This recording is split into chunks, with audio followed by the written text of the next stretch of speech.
What would happen if Canada had no limits on immigration? This question, though simple, opens up a Pandora's box of economic, social, and political implications.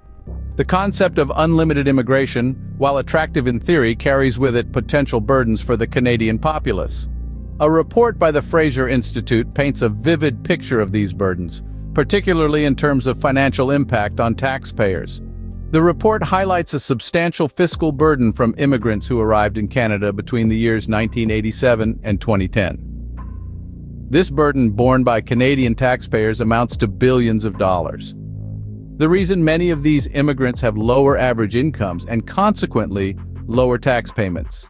This imbalance results in an annual transfer of about $6,000 to the average immigrant, a cost that is shouldered by the taxpayers. The economic implications of unlimited immigration are not limited to these fiscal burdens alone. They ripple out, affecting various sectors of society and the economy. From housing affordability to healthcare shortages, the impacts are vast and varied.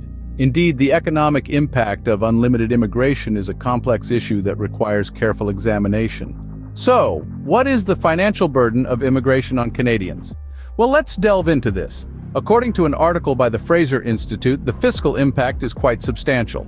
Recent immigrants, given their lower average incomes and tax payments, result in a $6,000 annual transfer to the average immigrant, and this is all at the expense of taxpayers. Now let's paint a picture here. Imagine a scale. On one side, you have the economic benefits of immigration. It's true, immigrants bring in new skills, diverse perspectives, and potential for economic growth, but on the other side of the scale, you have the costs. And these costs are not just in dollars and cents. When we talk about the financial burden, we're talking about the strain on our infrastructure and services. Infrastructure such as roads, schools, and healthcare facilities that need to keep up with the influx of new residents. Services like education, healthcare, and social services that need to cater to a larger population. These costs can add up quickly and place a significant burden on the shoulders of Canadians. But it's not just about the money. It's also about the impact on the quality of life. As we see an increase in the number of immigrants, we also see an increase in competition for resources. This can lead to overcrowded schools, longer wait times for healthcare, and increased competition for jobs. The National Post's article echoes these concerns, highlighting how the country's record-breaking levels of immigration have sparked worries among Canadians, particularly regarding housing affordability and healthcare shortages. While immigration is seen as beneficial for economic growth, there are concerns that the influx of newcomers may strain existing infrastructure and services. As we can see, the financial cost of immigration is a complex issue. It's a balancing act between the benefits of economic growth and the cost to our infrastructure, services, and quality of life. While immigration can stimulate economic growth, it is clear that it also places a substantial financial burden on Canadians. But what about the immigrants themselves? How does living in Canada impact them? Indeed, the immigrant experience in Canada is multifaceted and filled with its own set of challenges.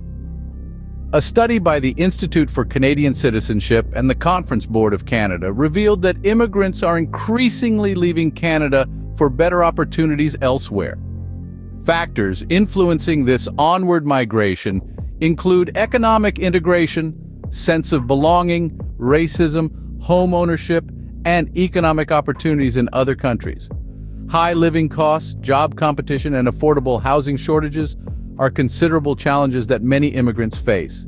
These obstacles sometimes become so overwhelming that they lead some immigrants to consider leaving Canada.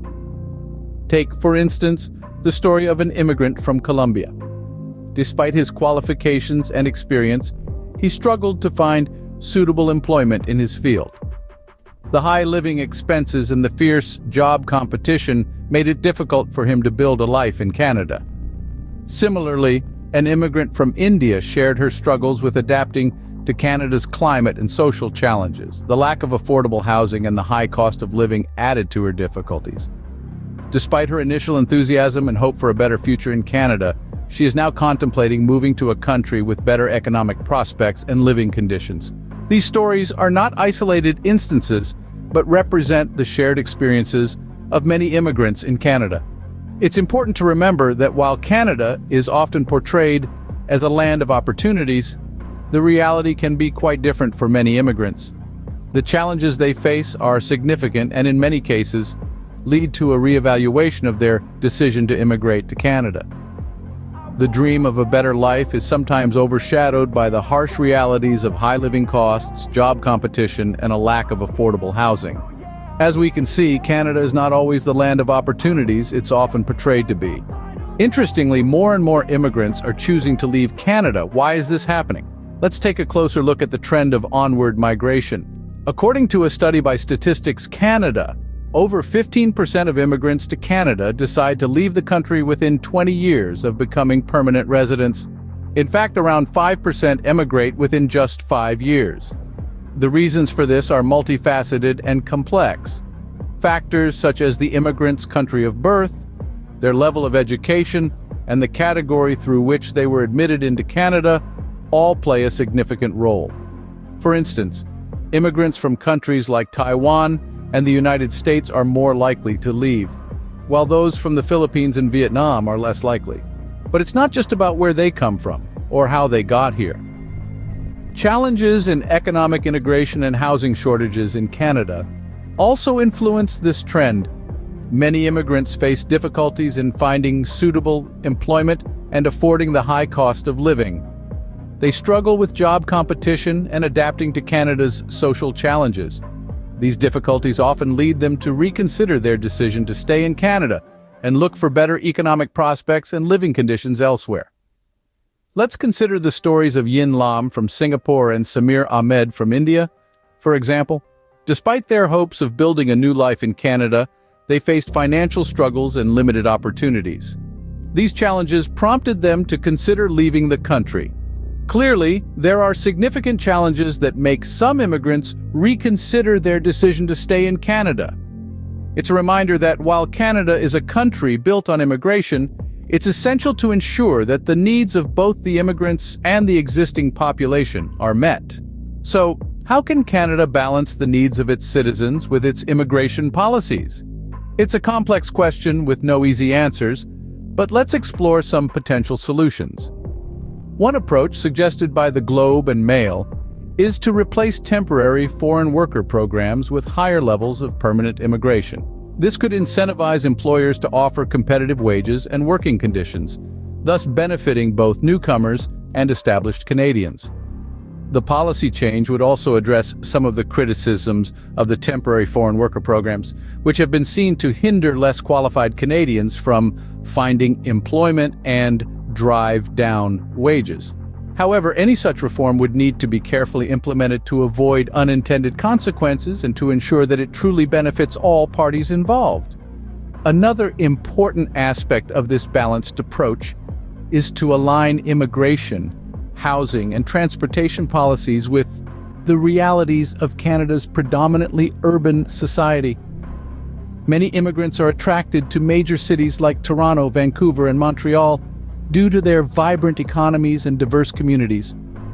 However, this urban-centric focus has led to challenges such as housing shortages and high living costs. By developing policies that encourage newcomers to settle in smaller towns and rural areas, Canada could potentially alleviate some of these urban pressures while also revitalizing less populated regions. Finally, a balanced approach to immigration also means considering the needs and perspectives of the immigrants themselves. After all, a policy that looks good on paper but fails to account for the lived experiences of immigrants will likely fall short of its goals. By listening to immigrant stories and understanding their struggles, policymakers can create more effective and empathetic strategies. While the benefits of immigration are undeniable, it's clear that a more nuanced approach is needed to ensure that both established Canadians and newcomers can thrive. We must remember that immigration is not just about numbers and economic growth, but also about people and their dreams of a better life.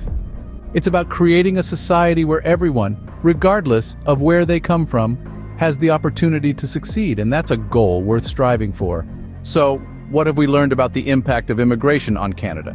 We've dived into the financial burden on Canadians, a consequence of immigration that often goes unnoticed. We've seen how the unlimited influx of immigrants can result in billions of dollars of fiscal burden, an expense shouldered by taxpayers. We've also heard the immigrant side of the story, the struggles they face in their pursuit of a better life in Canada. High living costs, job competition, and affordable housing shortages are just a few of the hurdles they encounter. And these challenges are not without consequence. An increasing trend of immigrants leaving Canada paints a picture of unmet expectations and better opportunities elsewhere. But it's not all doom and gloom. There's a need for a balanced approach to immigration, one that considers the impacts on both established Canadians and newcomers, one that aligns with Canada's urban-centric reality and addresses the trade-offs involved. In conclusion, immigration is a complex issue with a multitude of facets. It's clear that a one-size-fits-all approach won't cut it. It's about finding that delicate balance that benefits both Canadians and immigrants alike. Thank you for watching. If you found this video informative, please like, share, and subscribe to our channel for more insightful discussions.